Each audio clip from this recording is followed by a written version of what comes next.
এবার শ্রাবন্তী বিতর্কে একটি ভিন্ন কারণে। তিনি নাকি নিজের বাবাকে বিয়ে করতে চাইতেন। এই নায়িকার একটি পুরনো সাক্ষাৎকার সম্প্রতি ভাইরাল হয়েছে। হ্যাপি প্যারেন্টস ডের একটি শো ছিল সেটি, যেখানে নিজের মা বাবাকে নিয়ে হাজির ছিলেন শ্রাবন্তী। সেখানে জানা যায় নায়িকার মা বাবা বরাবরই চাইতেন তিনি অভিনয়ে আসুন।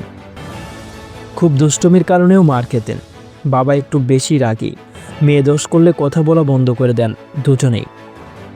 এসবের মাঝেই শ্রাবন্তী তার বাবা থিয়েটারে অভিনয় করতেন, যাকে বলে হ্যান্ডসাম হাল্ক। ছোটবেলায় নাকি বলতেন বড় হয়ে বাবাকেই বিয়ে করবেন। তাতে বাবা বলতেন আচ্ছা ঠিক আছে, আগে বড় তো হও। অভিনেত্রী পুরনো এই ভিডিও প্রকাশ আসতেই শুরু হয় বিতর্ক, যাকে বলে নেটপাড়া এক হাত নেন অভিনেত্রীকে। বাবাকে বিয়ে করব কথাটা নিয়ে নানান নোংরা বের করতে দেখা যায় তাদের।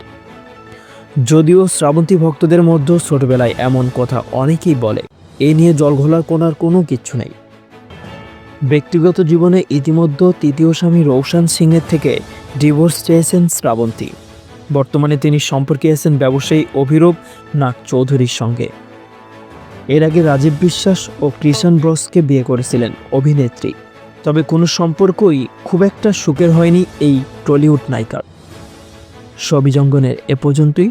পরবর্তী আপডেট পেতে আমাদের সাথেই থাকুন। ধন্যবাদ।